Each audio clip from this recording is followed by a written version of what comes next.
Psychoanalysis. This is how Freud came up with the idea of hysteria. So, it's now known as a somatoform disorder. There's no known physiological causes. First off, let me just back up a moment and tell you a little bit about some of the criticisms of his theory. Remember, psychoanalysis was born out of his theory, which is known as the psychodynamic theory. Some of the biggest criticisms were that apparently Freud did not take notes while talking to people. So his theory was based on his memory. Okay?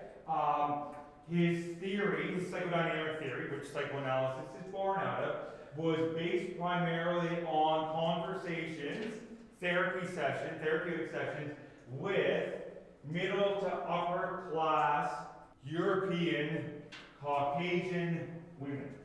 I'm not going to say yes or no to that question. I will say it was based mainly on therapeutic sessions with middle to upper class European Caucasian women. Oh, I'd be very careful with the word factual.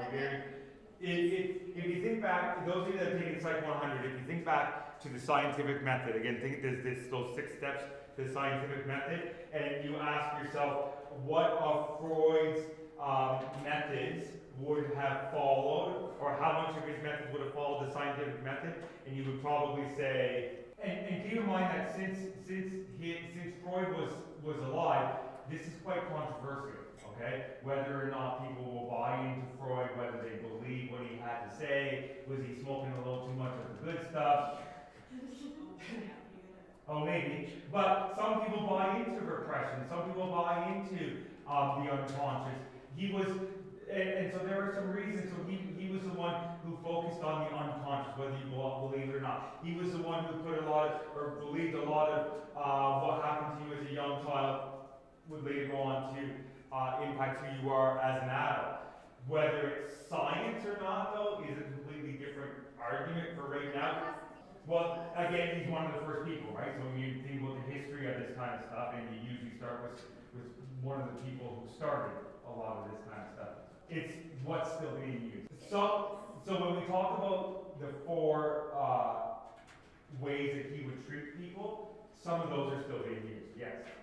So let me just go back, let me back up for a minute, because I'm not quite convinced that, especially in today's world, I'm not convinced that I would refer to Freud as a science. And so I would suggest to you that this probably has more historical value than anything else, is what I would suggest to you.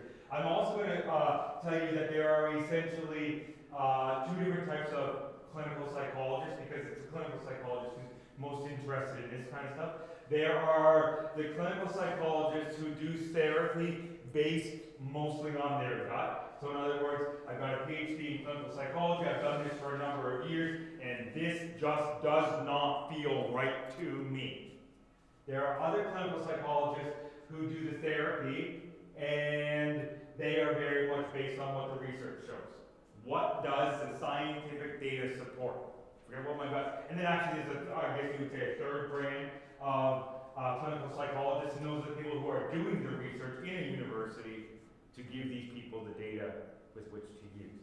So you probably, the people that are most interested in this kind of stuff would be the ones who are in the therapeutic sessions, who are doing the therapy,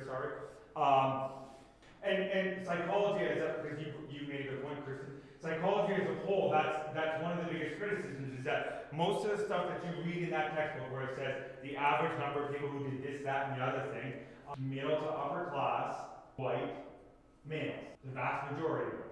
Why? Because most of our research data that we have, that are in the textbooks that you read, have come from universities. And up until the last 60 or 70 or 80 years, whatever the math might be, who primarily went to university? Middle to upper. Or apparently, if you live in the States, as long as your parents are rich. That was just too easy, right? Okay. Oh, I did not touch anything. Okay, so hysteria. We'll wait for this to come back here. Okay. Breath, and we will breathe now. Again. Okay, hysteria. So, it was usually women that would be coming to talk to Freud. Again, remember, at least in our society, women talk about their emotions, men bottle them up. So these women would come and talk to Freud, and this is where he came up with the unconscious as well. These women would come and talk to Freud about some issues that they were having in their lives, but they were never really sure 100% what the issues were or what led to the onset of the symptoms that they were experiencing. So then he would talk to them, he would maybe even hypnotize them, and then all of a sudden all of this stuff would come out of their memories. So he believed that it was locked away in their unconscious, and that was what was leading to the symptoms that they were suffering from.